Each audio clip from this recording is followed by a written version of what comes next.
सत्संग से सोधी आवे, नहीं जीव 84 में जावे। सत्संग से सोधी आवे, नहीं जीव 84 में जावे। अब मेटो द्वेष और राग, हो राग या उम्र बतेरी जाली। अब मेटो द्वेष और राग, हो राग या उम्र बतेरी जाली। आर्य समाज और महर्षि सिद्धानंद तो कुछ भी मानते रहो, पर वेदों का नाम लेकर भी क्यों झूठ बोलते हो तुम? सत्यार्थ प्रकाश झूठार्थ प्रकाश है। महर्षि सिद्धानंद 1 नंबर का झूठा और अज्ञानी व्यक्ति था। ये देखिएगा, महर्षि सिद्धानंद परमात्मा को निराकार मानते हैं, एक देश में रहने वाला नहीं मानते हैं। ये इनका सत्यार्थ प्रकाश ही आपको फिर दिखाते हैं।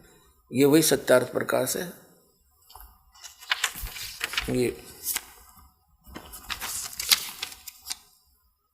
ये वही है।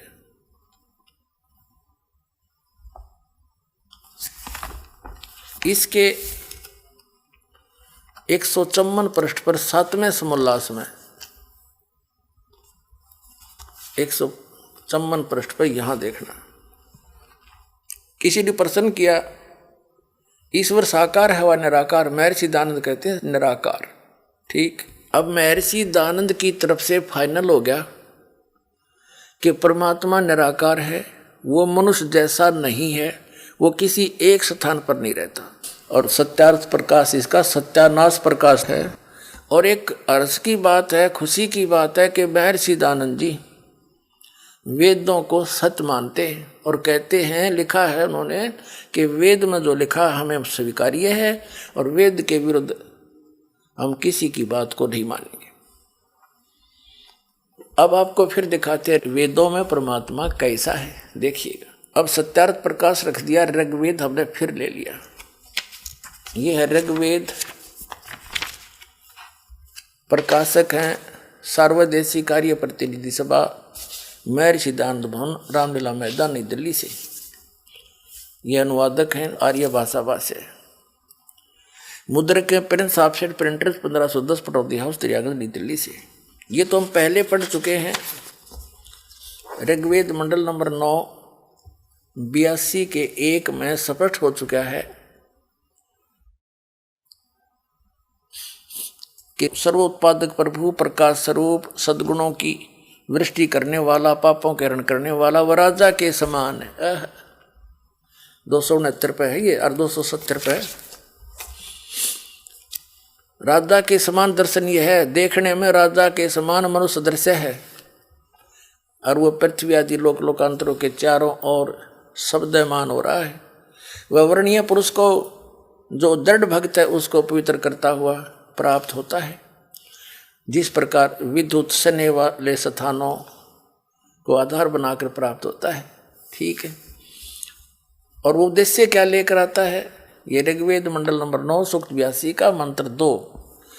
ये परमात्मा उपदेश करने की इच्छा से, यानी सच्चा ज्ञान देने के उद्देश्य से आप महापुरुषों को प्राप्त होते हो, और आप अत्यंत गतिशील पदार्थ के समान हमारे अध्यात्म यज्ञ को प्राप्त होते हो। आप कबीर देव हैं, कबीर साहब हैं, कबीर अल्लाह हैं, शुद्ध स्वरूप हैं। हमारे पापों को दूर करके हे सोम आप हमको सुख दें। अब इससे क्या सिद्ध हो गया कि परमात्मा बिजली जैसी गति से अति शीघ्र यहाँ आ जाता है। अगर सर्वव्यापक होता तो फिर गतिकरण की क्या आवश्यकता थी। अब फिर आते हम ऋग्वेद मंडल नंबर 9 सूक्त 86 के और मंत्र नंबर 26 में। यह हमने पढ़ लिया पहले आप जी ने। और यहाँ अब हम सिद्ध करते हैं कि परमात्मा एक स्थान पर रहता है। ऋग्वेद मंडल नंबर 9 सूक्त 86 का मंत्र 27, जो परमात्मा ध्युलोक के तीसरे पृष्ठ पर विराजमान है वहाँ रहता है। यानी तीसरे पृष्ठ पर सतलोक के जो तीसरा पोर्शन है सबसे ऊपर वहाँ रहता है। और एक और दिखाते हैं इसी ऋग्वेद के कति कंसेप्ट क्लियर हो जाएगा आपका। ये देखिएगा, ऋग्वेद मंडल नंबर 9 सूक्त 54 चम्मन का और मंत्र नंबर 3। ये क्या लिखा है कि सूर्य के समान जगत प्रेरक यह परमात्मा सोम स्वभाव वाला और जगत प्रकाशक है और सब लोकों को पवित्र करता हुआ भुवनोपरि तिष्ठति संपूर्ण ब्रह्मांडों के ऊर्ध्व माने ऊपर भाग में वर्तमान है। इन्होंने वर्तमान लिख दिया, वहां लिखना था विराजमान है, वहां बैठा है। तिष्ठति माने बैठा है।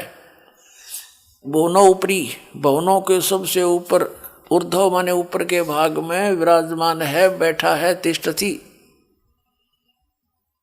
ठीक है, वहां बैठा है, सभी लोकों के ऊपरले हिस्से में बैठा है।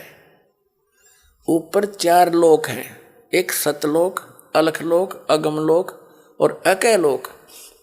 उन चारों के ही ऐसे 4 रूप धारण करके परमात्मा उनके ऊपरले हिस्से में तीसरे विभाग में बैठा है। अब ये सिद्ध हो गया, एक तो ये सिद्ध हो गया कि परमात्मा नर आकार है, मनुष्य सदृश है और वो कबीर देव है, एक स्थान पर रहता है। और दिखाते हैं आपको, इसी ऋग्वेद मंडल नंबर 9 सूक्त नंबर 96 के मंत्र नंबर 16 से लेकर 20 तक एक विशेष निर्णायक ज्ञान है। उसमें क्या लिखा है, आप ही प्रश्न किया है, उसमें प्रश्न किया है। देखिएगा, ऋग्वेद मंडल नंबर 9 सूक्त 96 है, 96 16। ए परमात्मन सर्वोपरि रहस्य श्रेष्ठ नाम, ये नाम है संस्कृत में। गुह्यम चारु नाम, चारु माने श्रेष्ठ कर दिया, गुह्यम माने सर्वोपरि यानी रहस्य गुप्त, नाम माने नाम लिखना था जो तुम्हारा नाम है, आप उसका ज्ञान कराएं। आपका जो वास्तविक ज्ञान है, गुप्त से गुप्त जो नाम है, आप उसका ज्ञान कराएं। अब वो बताइए कौन सा नाम आपका। अब ऋग्वेद मंडल नंबर 9 सूक्त नंबर 96 के मंत्र 17 में वो समस्या हल करी है, भगवान ने नाम बताया, उसका क्या नाम है। देखिएगा, वेद ज्ञानदाता बता रहा है। अब ऋग्वेद मंडल 9 और सूक्त 96 है, 96 और इसका मंत्र 16 हमने पढ़ लिया। आपका नाम बताएं, आपका जो श्रेष्ठ नाम है, यो नाम को नाम में लिखना था, उसका ज्ञान करें। यहां देखिए, अब ये 17 नंबर मंत्र है। इसमें शिशुम जगानम हरंती मदंती सुबंती वहीन मरुतो गणेन कबीर गिरभी काव्यन्या कवि संत सोम पवित्रति रेभन। इसमें ये शिशु शब्द आ गया। अब ये शिशु शब्द यहाँ कैसे है, इसका परमात्मा ने कहा था कि वेद मेरा भेद है और मैं ना वेदन के माही और जौन वेद से मैं मिलूं, ये वेद जानते नहीं।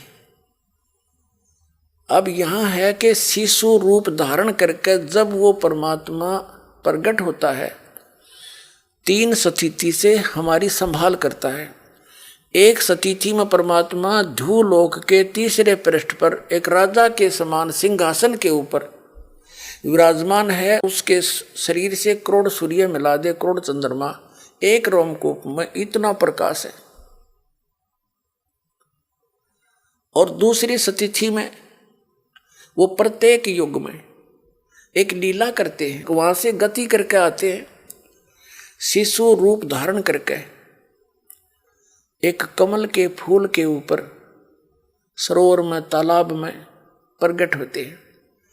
वहां से निसंतान दंपति उनको उठा ले जाते हैं और फिर उस नवजात शिशु के रूप में प्रकट परमात्मा की परवरिश की लीला कंवारी गायों से होती है।